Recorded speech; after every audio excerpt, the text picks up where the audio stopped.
Hello, hello, hello. First of all, I just want to tell you that it is a joy. I mean, a great joy to be able to sit with you today so I can go over this fantastic book. I don't know how many people have read this. If you have not, you must read it. It is a must read. And the book that I'm referring to is Navigating Grief, A Father's View. It's by my guest here, James Rufus Jr. And with this, I just want to say this is a piece that I've always called Conversations from the Heart. So a heart-to-heart conversation with Mr. James is what we're going to be going over today as we discuss this wonderful book. So thank you so much for taking your time out to come to sit with me in the studio so we can talk about this wonderful book. Thank you. Thank you. Great. Okay, so I want to just start off by saying with this book, immediately it captivated my heart. Immediately. And what I mean by that is this book caught me from the very first page. I read all the time. When I say read all the time, I read all the time.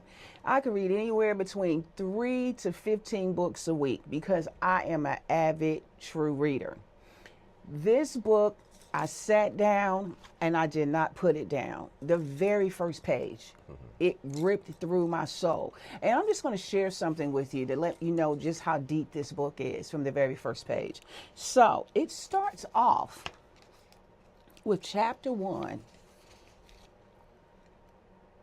It starts off with the title, How It All Started. And normally when I see how it all started, the first thing I'm thinking of, okay, he's going to go over the history of when he was born, when he was raised. None of that. None of that. He went right into the part that touched my soul. You wrote, I would never forget. So when I read that, I knew it was going to be deep. I would never, ever forget that phone call. It was Halloween night, almost midnight, and my wife and I were relaxing, watching TV. My cell phone rang. I reached down, silenced my phone, and continued watching the movie.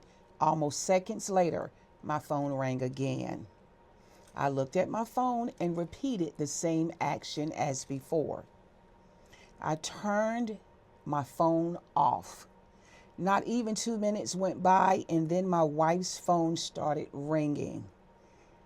It's my sister, and she lives 3 hours away. Why is she calling so late? When my wife answered the phone, I told her to put it on speaker. Almost immediately, I hear my sister screaming, crying, and yelling, "She's gone. She's gone." Just reading that, it touches me. Tell me what you was feeling at that moment. What I'm feeling now, hearing you read it, it tugs at me.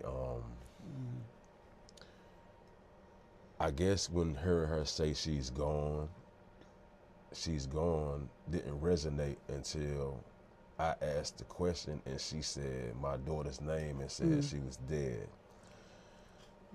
Yeah. After that, I don't remember anything else besides my wife shaking me because I was just in shock. You went in total shock? Yes, yes. Okay. How old was your daughter? My daughter turned 23 October 19th. Okay. So I would say like... It was right after her birthday. Yes. Right after her birthday. Yes. You're celebrating her birthday, and then a week to a week and a half later, she's gone. Yep. Just like that. Just like that. Life is so speedious. You just never know. Because you would have never guessed that in a million years. You said in chapter 2, as a father, you want to protect your children, especially the girls, no matter how old they are. My daughter was about to be 23 years old, pregnant, and had a 5-year-old son. So You are so right. You want to protect your children. And I always hear men say, it's something about my daughter. I want to protect her. And that's what you reached out to do. You was believing that you was protecting her, because I'm not going to give out too much of the book, because you have to get this book. You have to get it. Without giving so much of it out, it was a time that you had to go get your daughter and bring your daughter to you. I think, what, a year and a half or something prior to this? Yes. And you had to bring her to you. You had to get her from somewhere and bring her back to you. And when you was bringing her to you, that was your protection mode. You was went into, this is my protection mode, right? You was protecting your daughter. You want to discuss that a little bit? Well, the protection mode actually started before I brought her back home. It actually started when I got where she was, because during the phone call, when she called me, she was complaining about someone had taken her phone from her. So to get there and see how my daughter's looking, the condition she's in, and my grandson, it just took me to another place. And to see this guy that she's telling me about leaning against the car like everything is good, you know, I thank my wife for riding with me that day, because I probably would have went to prison, because I put my hands on this boy's neck. Ooh. And she said we didn't come here for that. So I had to think why I was there and what my reason for being there was, and it was to pick my daughter up and bring her back with me. So, And you went into protection mode. Yes. What can you tell those men about protection mode? Tell me what you would like for them to know. I mean, we know that we want to protect our children, but you said if your wife had not been there, it's no telling what could have happened to you. Share with the men that level of protection mode and how you felt at that moment and why you made the decision to do what you decided to do. Share with them. Well, that level of protection mode for me was, I didn't like seeing my daughter upset like that. I didn't like the fact that my daughter felt threatened by someone that she was supposed to have trusted and had her in the situation that she was in. I felt like, as a father, my duty was to step in and to let this guy know that she has a protector, which is me, and I would do any and everything for my daughter. And I'm sure most men out here would do the same thing. It's just a matter of the emotional attachment that you have with your child, because if you have an estranged relationship with your daughter, it probably wouldn't be that way. But I've been in my daughter's life since she was born. And I named my daughter and everything. So she was definitely a part of my life. And I saw red when I saw her crying, and I saw red when I saw this guy leaning against the car like everything was okay. So me being a father and with my background, I just didn't care about anything but my daughter. I didn't care about going to jail or any of that. I just wanted to hurt this boy. So you went there, so they wouldn't be confused. Your daughter called you because someone had stolen her phone. And you drove from your home, which is an hour away, and you came to where she was located. And you asked the person about the phone. And what was his response? His response to me was he didn't have the phone. Okay. And when she called me to come pick her up, she was already crying. And Why was she crying? because the person had took her phone. Okay. And she needed her phone. And Was it a domestic problem, or was it that they stole her phone just to be stealing her phone, or was it a domestic problem where it was like, I have a phone but you're not going anywhere? What was that? It was more of that, because she wanted to leave. She didn't like the place she was at, and how she ended up there is another conversation. But I just didn't like the fact that my daughter is surrounded by family, but she has to be in a place that she's in because she hit hard times. I was more mad at my daughter because we spoke like almost every week because I would call and check on her. Yeah. She had told me she was at this place for like 2 weeks. So that meant when I talked to you last week, you didn't tell me this was going on.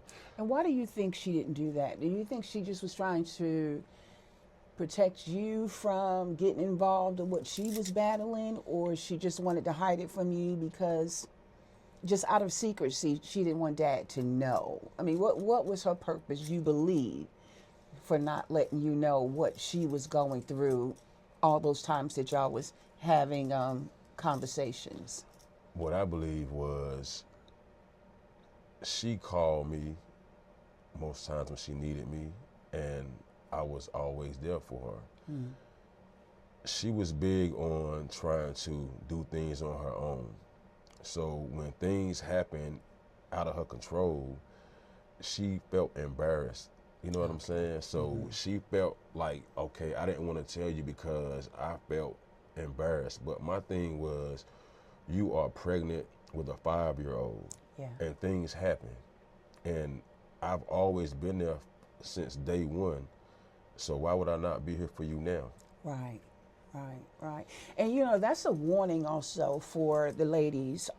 If you are in a situation where you are, whether it's a husband or a significant other, whomever it may be, if you feel like you're not in a safety zone, just leave. And if you can't just leave, do what she did. She called her dad for someone to come and help get you out of that situation, because you don't want it to escalate. You don't want it to elevate to the point where it could be a deadly situation. So just you coming to her, you was going to come to her rescue anyway because you're dad, but that says a lot about you. That really says a lot about you. It says to the people that this is a man that truly, truly loved his daughter, and he would do anything in the world for his daughter. So I commend you for that. And I want so many other men to be just like that. I'm not saying that they're all bad or they're not that way, but the world would be so much better if we had men that was like that. I want to go a little deeper into your book. In chapter 5, that which is good news and bad news, my daughter called and to let me know she got a job. Now, I remember reading prior to that she was, looking for this job and had an interview, and she was hoping and praying that she get the job, and you was hoping and praying that she get it as well. Y'all was excited about it. When she called to let you know that she got the job, she was so happy. All she kept saying was she would finally be able to take care of her kids like she wanted to. Her goal was to stay in the apartment long enough to be able to find something better, like a small house. And you said, I was really proud of my baby. She was beginning to find her way again. When I read that part, I was cheering her on. I was cheering her on. I said, this young lady, she was hoping and praying that she can get a job. She wanted to get out of the situation that she was in. She wanted it to be better. You was hoping with her. And it was that after she was with you and then she left. So she was with you and then she left. And I will say, I'm not going to tell everybody the whole book because it's not going to do any good to buy it. But I will tell you that when I read that part, I was saying, stay with your dad, stay. And it wasn't because of what was going to happen down the road, because even if I was in that part with you at that time, I wouldn't have known what was going to happen, just like you didn't. But I knew well enough to say she needs to stay with her dad. She needs to remain with her dad. But she left. But when she left, she did what she could to get back on her feet. Because you was helping her. You was doing everything you could for her. You was being that caretaker. But she left. And she was in a struggle. But then she was excited to get that job. Now, how was you feeling when you got that call? I got the job. I got that job. I was real happy for her, And all she kept telling me was, I don't have to keep calling you for help. And I kept telling her, it doesn't matter if you have a job or not. You still may come across a time where you may need some help. You know, Yeah. you're a single mother with a 5-year-old and a baby. Right. So So, that was the purpose of you not wanting her to go back. You wanted her to stay with you because you wanted her to know that you still need all the help you can and we're willing to help you with the baby and all. well, But also, was it another connection to it? the Like, you didn't want her to go back into what she came out of? Did you think of that? the real reason was, it was after Christmas. She wanted to go back to her hometown where her family was. And I didn't want her to, because you were there with your family and nobody took you in when you were in your situation. Yeah. So why would you want to go back to these people that seem to not have any room for you? You know what I'm saying? And I didn't take her back. You know, I let my sister-in-law take her back because I was upset. I'm not taking you back, you know what I'm saying? And she went back and she was calling me to come get her, and I was still in my feelings. I didn't want to go get her, tell them to bring you back. You know, it was just me in my feelings because, you know, like I said, as me being a dad, okay, you're surrounded by family already. You should not have ever been in that situation. You know what I'm saying? So I was just mad. And, you know, once she had my granddaughter, you know, she let me know she had my granddaughter. She sent me pictures. I went to go see them, and, you know, she found her place, and everything was looking up for her, you know. So I was real excited for her, and I was just praying that, you know, everything was going to work out. And I told her, you know, I will still help you as long as you need me to help you. You know what I'm saying? Don't ever say, I won't need you anymore because I have a job now. You know, regardless if you had a job or not, anything happens, I'm going to be there. You're going to still be there because that's what parents would do. And I know that because I have two of my own, and they grown, and my daughter have her kids, and you know, my son don't have any kids, and he's not married, but they grown, but they still my babies. I still love them. I still protect them. I got that mama bear thing going on. So I understand the papa bear thing came out of you. Not only did she get a job, but she also had a car. And I was excited about the car situation as well. But then she came into some problems with the car, what was giving her some problems. Something about the brakes. The brakes wasn't working correctly and all that stuff. And then you told her, you said, don't drive that car. Don't drive the car. So you expected her to listen and oblige, but then you found out that she did drive the car. She did drive it, right? She never drove the car. Okay, so did someone tell you that she may have driven a car or something like that? When I heard about the accident. No, it was before the accident. I'm talking before the accident. No, well, I heard about the car before because my sister told me that she was somewhere with my daughter and she heard the noise from the car. Okay, yeah. And she said, why are you driving the car with those babies in the car? And it sounds like you need some brakes or something. And so she called me and told me what was going on. So I called my daughter and told her to park the car, and I will be there the weekend to fix your car. But the weekend came and yeah. So, yeah, you was planning on coming to fix the car. She had a job. That job was going to be her transportation. The car was going to be her transportation to get her back and forth to work. You told her, do not drive that car. I will be there and I will fix that car for you or make sure that it's fixed some kind of way. She did get someone to drive her. She did get someone to take her to work. She was excited about that.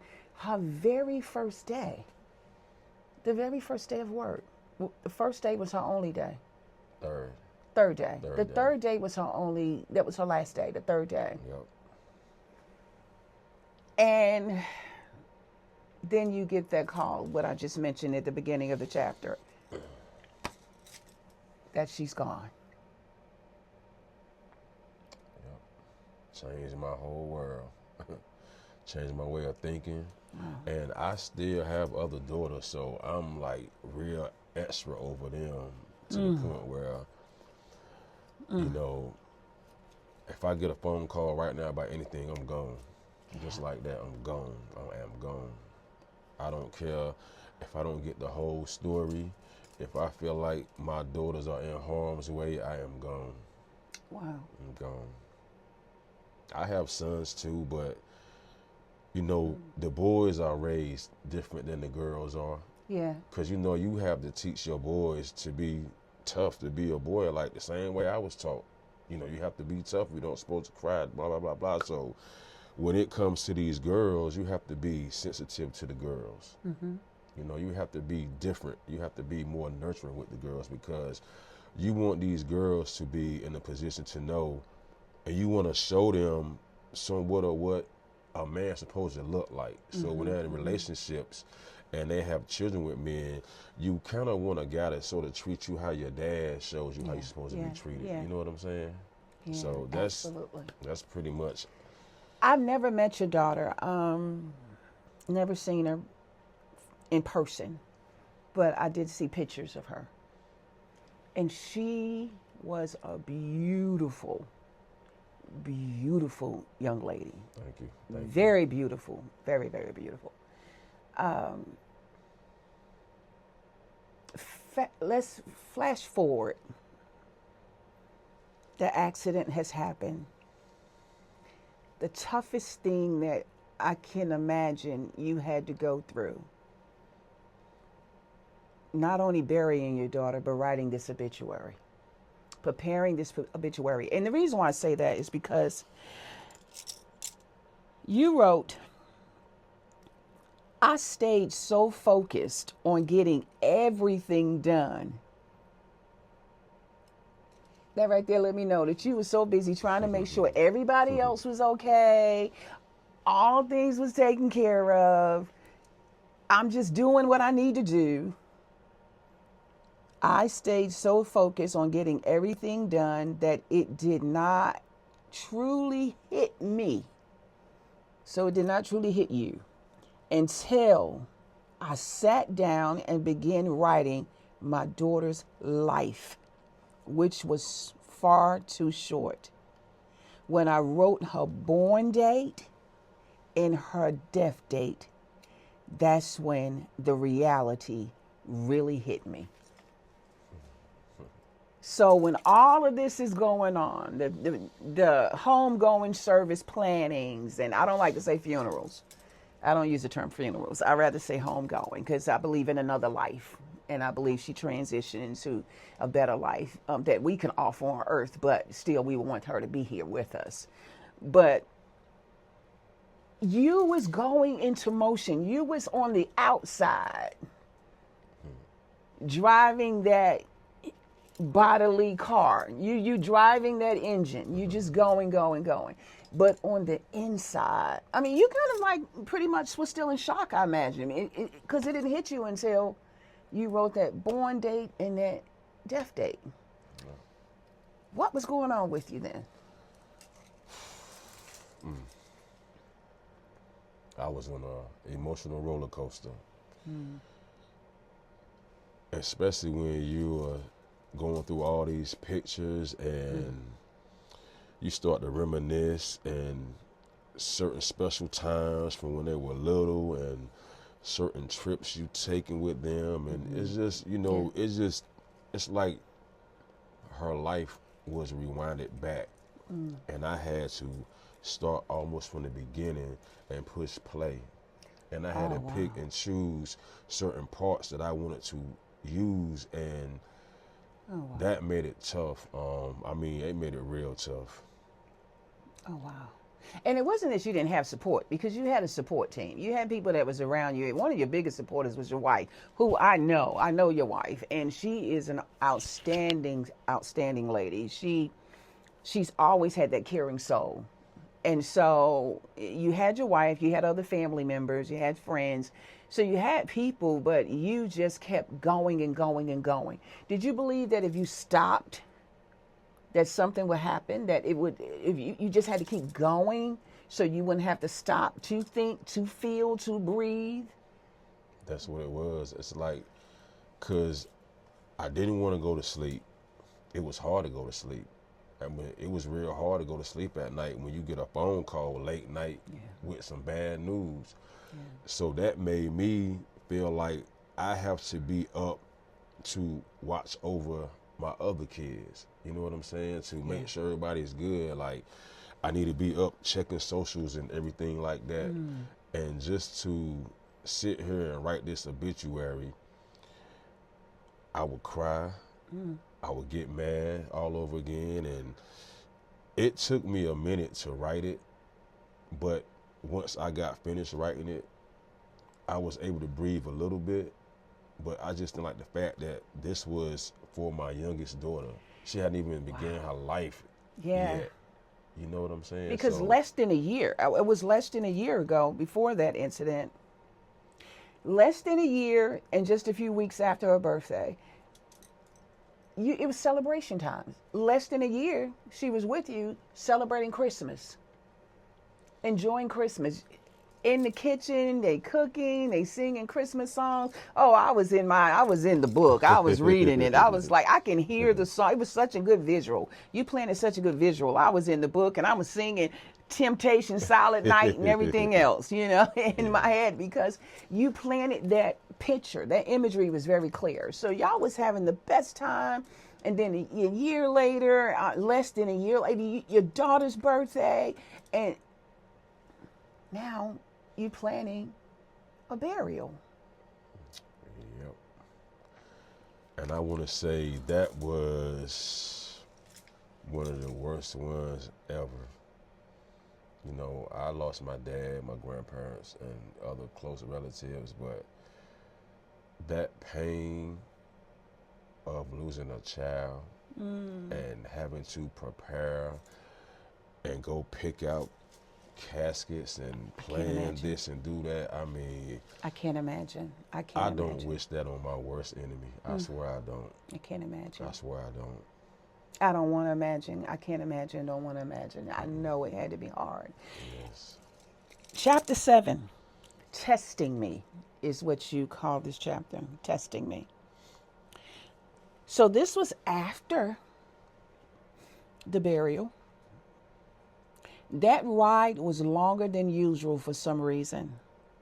I tried listening to upbeat tunes on the radio to keep my spirits high. It worked for a while, until that one song comes on that reminds you. I was trying not to show my emotions. My wife would occasionally hold my hand and squeeze it. A few times, she would ask me if I was okay. Other times, she wouldn't say anything. But the way she squeezed my hand, I knew that was her way of asking without saying anything. So what did you mean by that?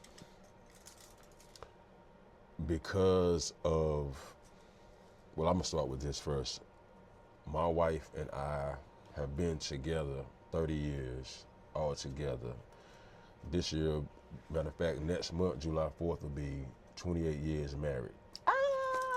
So, congratulations. Thank you. So 30 years together, 28 years married. Okay. So she knows me and I know her to the point where just by her holding my hand and squeezing my hand was enough. She didn't have to say anything. With just that one gesture, she said 100 different things, and I got all of them. But the most important thing that I got out of that was, I'm here with you, and I got you. And that's what I got out of that. Because, being together that long and sharing so many ups and downs and highs and lows, because you had to, because, you're not going to be together that long and everything is peaches and cream. It just doesn't happen that way. Because life is lifing. And when life is lifing, you go through so many different emotions. But one thing that you always connect with is that heartbeat. And she was your heartbeat. She is your heartbeat, and you are her heartbeat. So she knew my husband is really, really hurting. It's deep. She knew. So all she can do is squeeze your hand. I got you. That says so much. I mean, I love her. I mean, I've been And knowing her for a while. I love her. She's a good woman. And and at that time, that was pretty much all I needed. that's all you That needed. was That's all what I I was getting needed. ready to say. I mean, Yeah. because words could never take the place of what you're going through. What can you say? What can you say? You can. Sometimes you just have to sit in silence and just hold that hand like she did. Okay, chapter 11. Grief can't tell time. So when I read that title, Grief Can't Tell Time, I said to myself, yeah, he's right. He's right. Everybody grief is not the same. Everybody don't grieve the same. You said somewhere along the drive, I realized just how wrong I had been about grief. It doesn't follow a pattern. It doesn't move when you want it to. It doesn't wait its turn. Grief does whatever it wants, whenever it wants, and there's nothing you can do to control it. Now, you know what I'm getting ready to talk about in a few minutes, because this part right here brings me to the next. So you know what I'm getting ready to talk about. But tell them, what did you mean by that? Especially when you said grief does whatever it wants, whenever it wants, and there's nothing you can do about it. You can't control it. What do you mean? What I mean is, you could wake up one morning and you could feel great. Like, okay, today's going to be a good day. And all of a sudden, a smell or a sound or any little reminder will cause you to want to crawl right back in bed again. Yeah. Don't want to be bothered by anybody. You could be getting prepared to go somewhere, getting dressed, and everything is good, and all of a sudden, here comes grief. Why should you be feeling good when you should be grieving?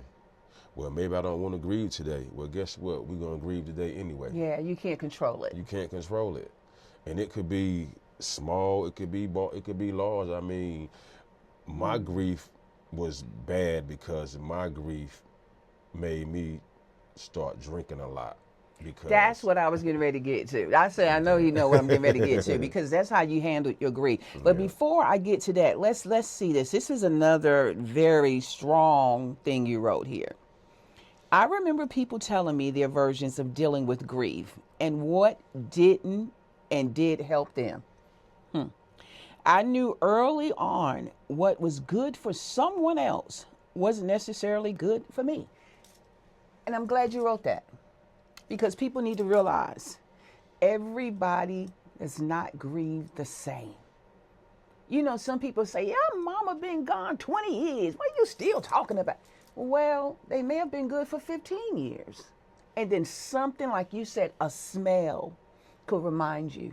A song could remind you. And then you feel yourself going in that emotional abyss again. So everybody's grief is not the same. And I'm glad that you mentioned that. Share it a little bit more. Well, the reason why I said that was because, you know, like you just mentioned, you know, my wife's mother has been gone for 27 years, and this is just an example. I didn't know she was still grieving her mom until probably about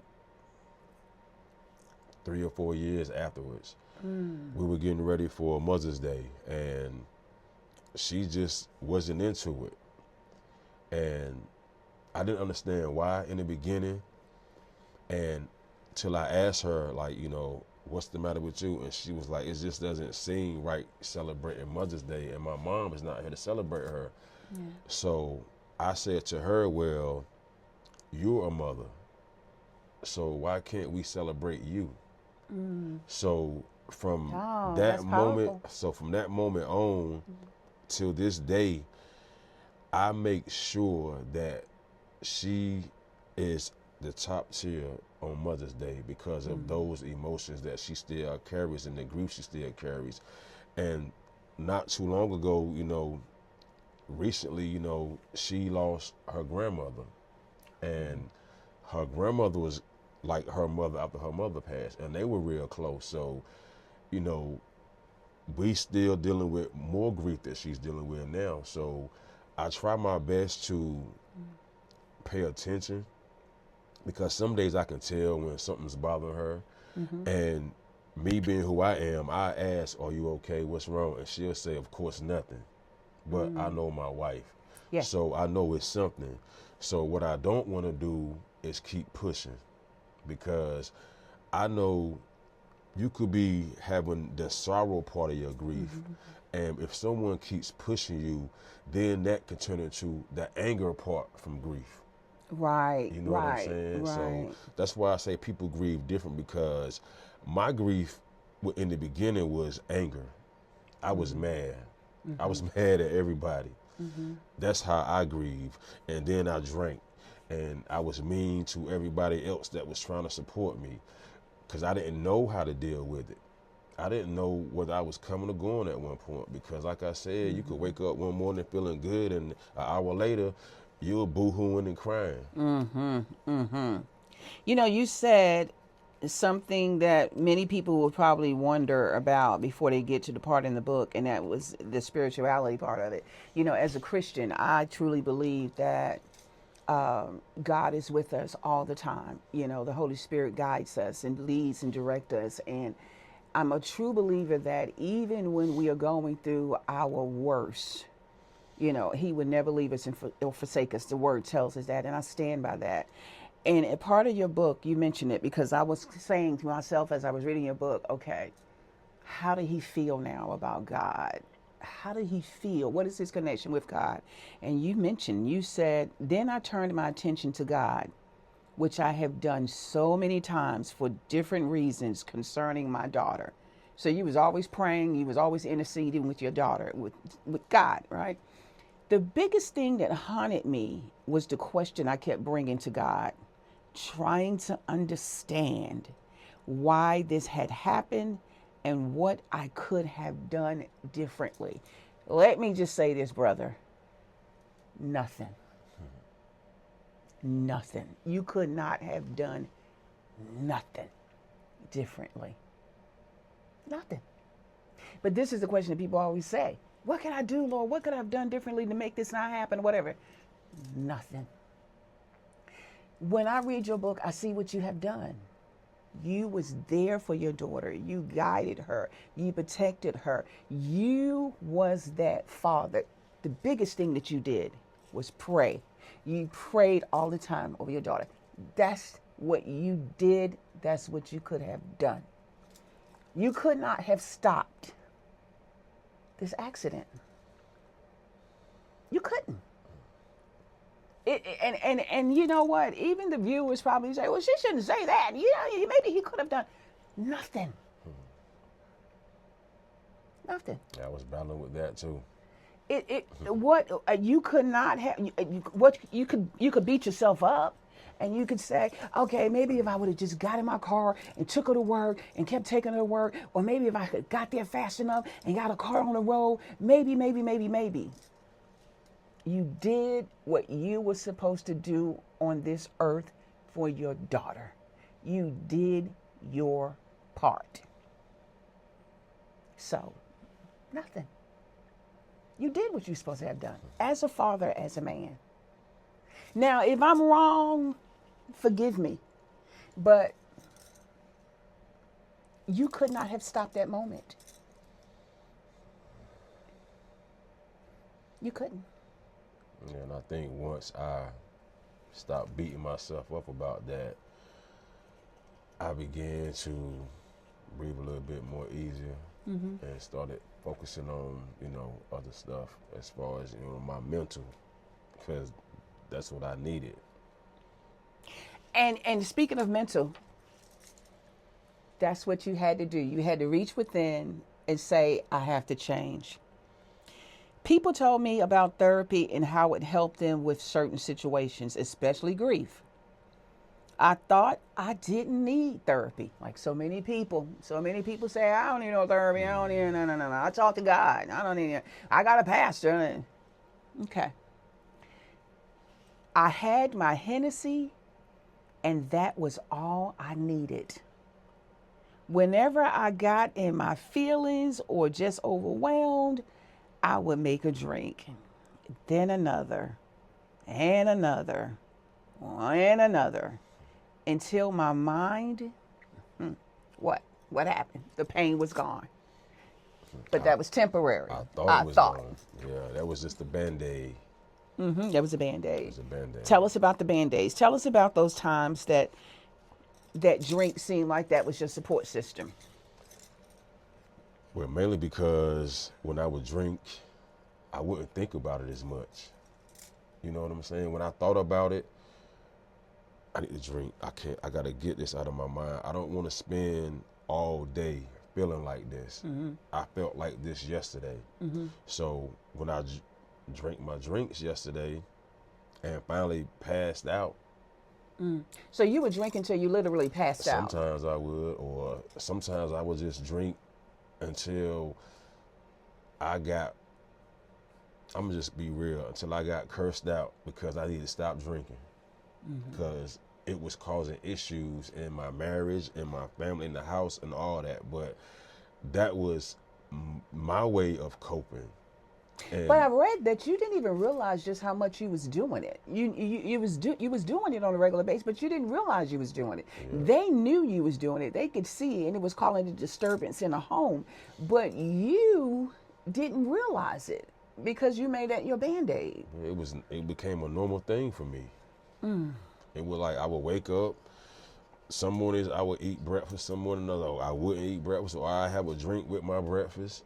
You know what I mean? And it was just. Okay, after this drink, I might need another drink. Because I'm in this house where the last memories were made in this house.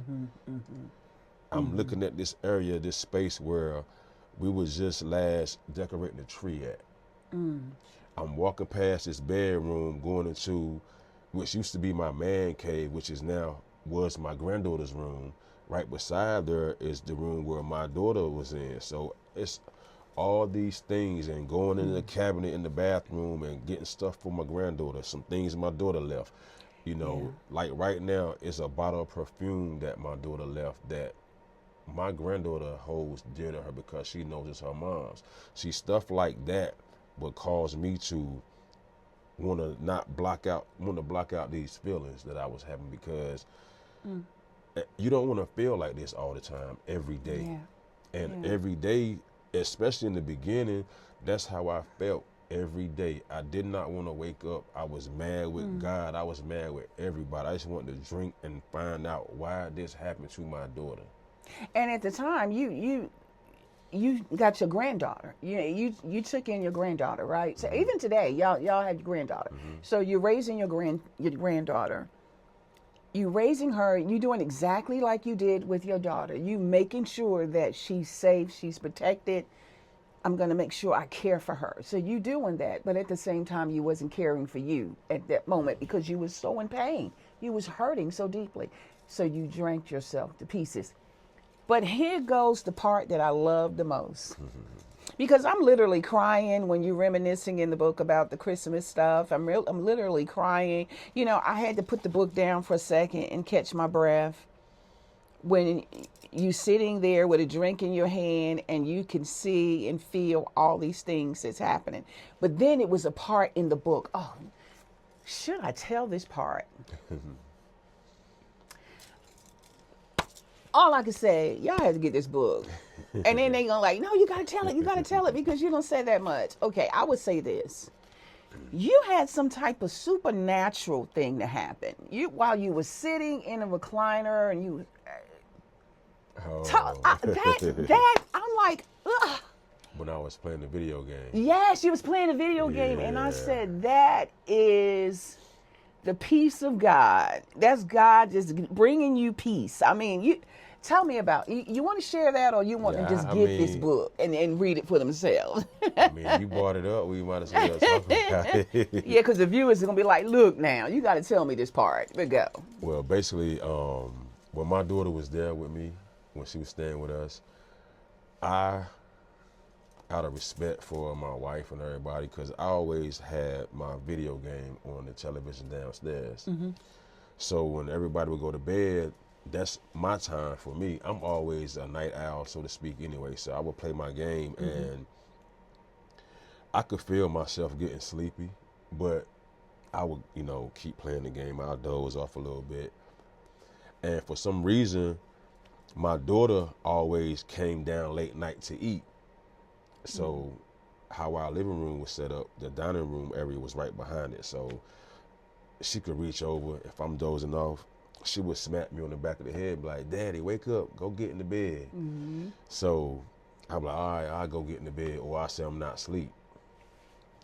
This one particular night, I was playing the game. And this is after she passed away. Yes, so I'm playing the game, trying to occupy my mind, and I'm sitting there, and I find myself drifting and dozing again, and I feel this tap on the back of my head, and it made me jump when I woke up, like looking around, but it was nobody there. So I said, well, maybe it's my son trying to play a joke. So I raise up, look behind the chair, I don't see anybody.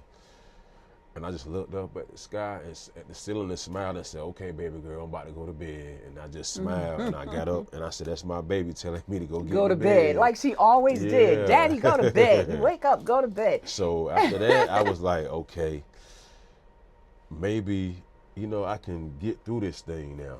So, Because she was there with you. That the Spirit of the Lord was letting you know that it's going to be okay. Oh, let me mention this too. I think I left this out of the book, but the first Father's Day, the night before Father's Day, she came to me and she just basically like sat on the foot of my bed and pat my leg, and she smiled at me like as if she would let me know it's gonna be okay. And that was her way of coming to tell me Happy Father's Day, because out of all of my kids that didn't live with me, she would not only send me a text message or put a post on social media, she made it her business to call me and say Happy Father's Day to me. Yeah. My birthdays, because on my birthday I was always old man, you know what I'm saying? Happy birthday, old man. But on Father's Day she would call me, and my grandson on the phone, and they wish me Happy Father's Day. So I always look forward to that. And I guess that was another way of her reassuring me that she was good, she was okay, and I was gonna be okay. So that Father's Day, I felt pretty good, you know what I'm saying? But later on that night, once everything quieted down a little bit, I was still like, I didn't get my phone call today, so it kind of bothered me a little bit. But I went back to that dream that I had. That was her way of telling me Happy Father's Day. Right. That's what I took from that. And in the midst of all of that, all of the drinking, all of the pain, the emotions that you had wrapped up inside, it was deep, deep, deep down inside, there was a day that came when your wife is pretty much saying, "No more. No more. I'm not going to let this happen to my husband. No more. I'm not going to let this happen to our marriage." My wife looked me in my eyes and reached for my hand. The look in her eyes at that moment looked like hope. I think I've seen that look before, and I see now I had mistaken it for something else. Sadness. All this time, I had not been paying attention. Her next words were, she made an appointment for me, for us to see a therapist. Thank you, my sister. Thank you for saving your husband, for making that appointment, because she knew you wasn't going to make the appointment. She made that appointment. She saved your life. Yep. Tell us all, tell them about therapy and how it has helped you. What you had went, if it had not been for your wife, did it take your wife saying, it's either therapy or I'm hitting that door? You didn't want to lose your wife. And on top of that, I didn't want to lose my life because there were times that I was being selfish. I have other kids, but there were times that I felt like I didn't want to be here anymore because of the grief. You know, I didn't want to keep feeling that way. So maybe if I just, take myself away from here, I won't have to deal with that anymore. And I don't know if that was God's way of intervening and letting her know that, okay, look, it's getting thick now.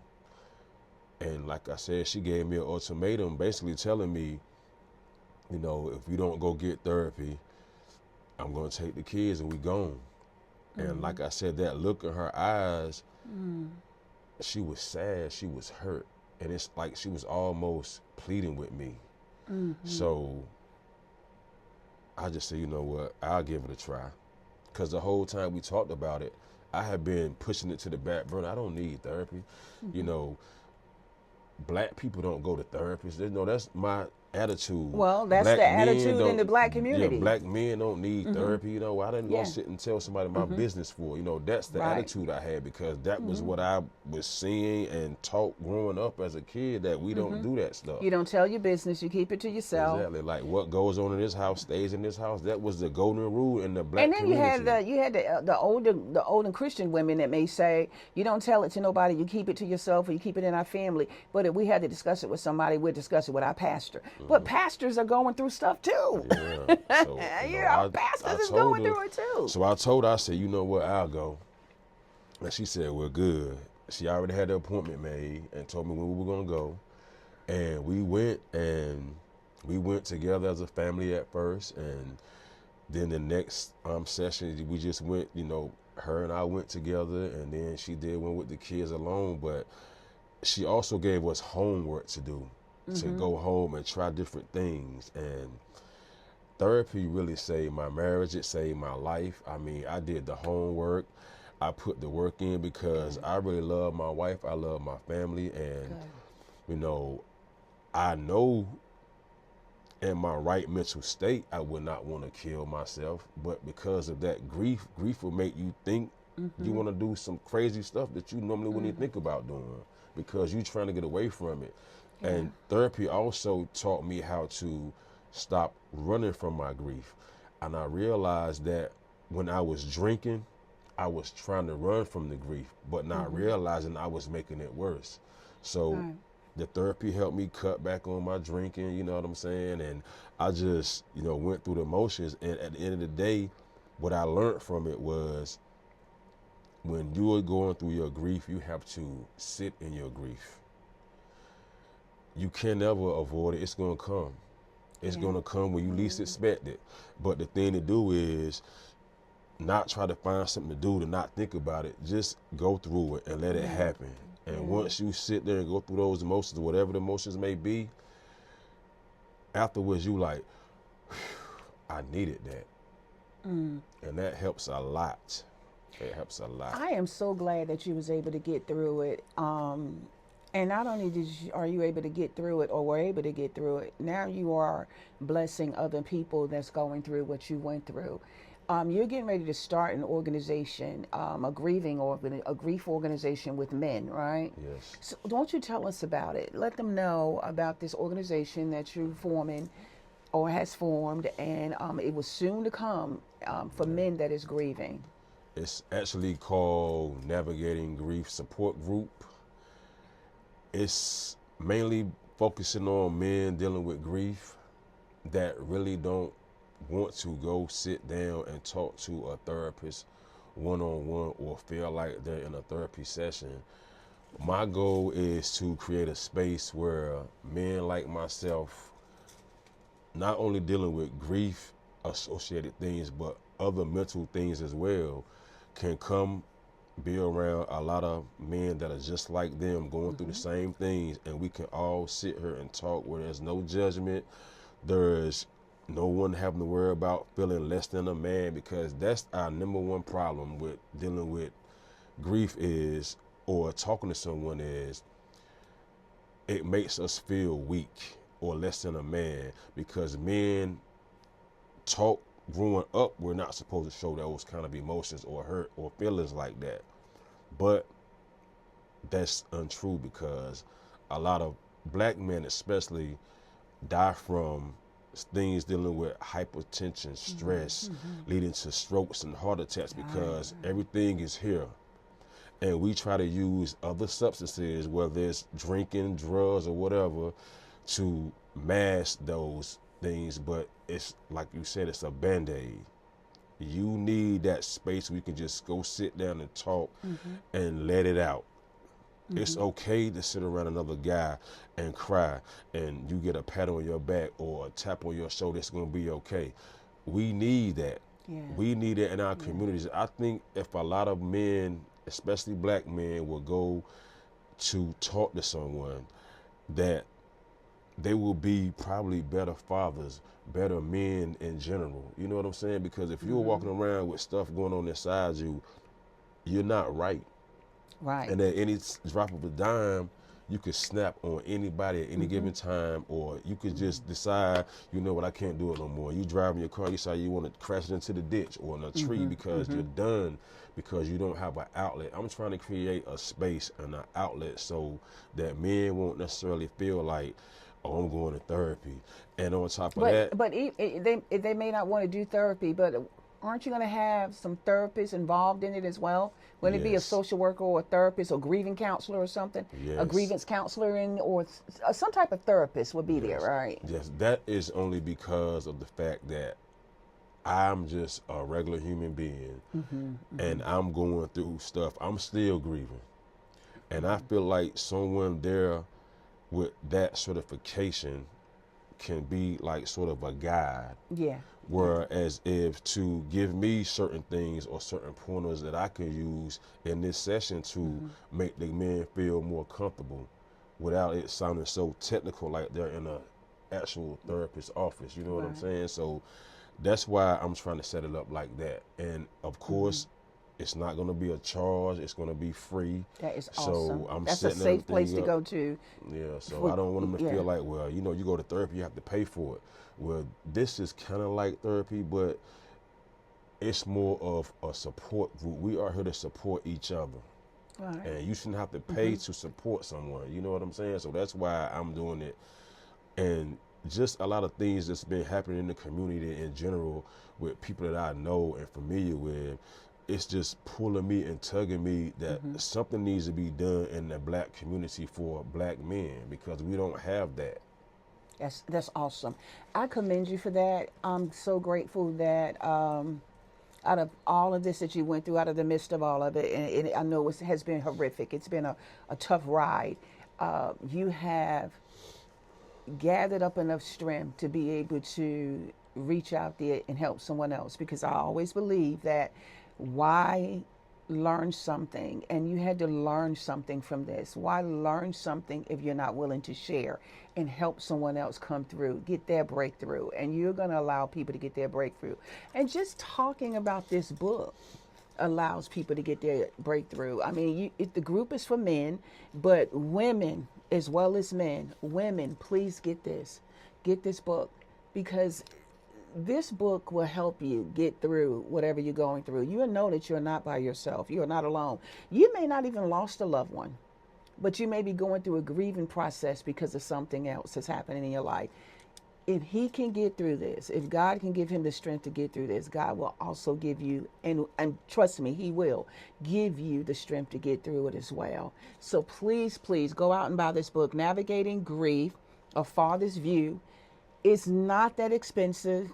If you feel like you want to read it, but you just don't have the funds, I'll buy you the book. I'll buy the book for you. Just inbox me. I'll buy you the book. Okay. I want you to get this book. Thank you so much, James. You're Thank you for Can I add sharing one more it. thing? Add, please. Oh, before I end this, just so people know that grief is not only attached to death. It's So not. let's clear the air on that. So I wanted to say that because of what you mentioned about the women too. I'm hoping that later on down the line, I can incorporate women into it as well. But right now, I'm focused on men. But just to be clear, that grief is not only associated with losing a loved one. It's not. It's So not. I just want to say that. It's not. Thank you so much. And I thank you. appreciate Thank you. Thank God you. bless Thank you. Thank you. God bless you as well. Thank you.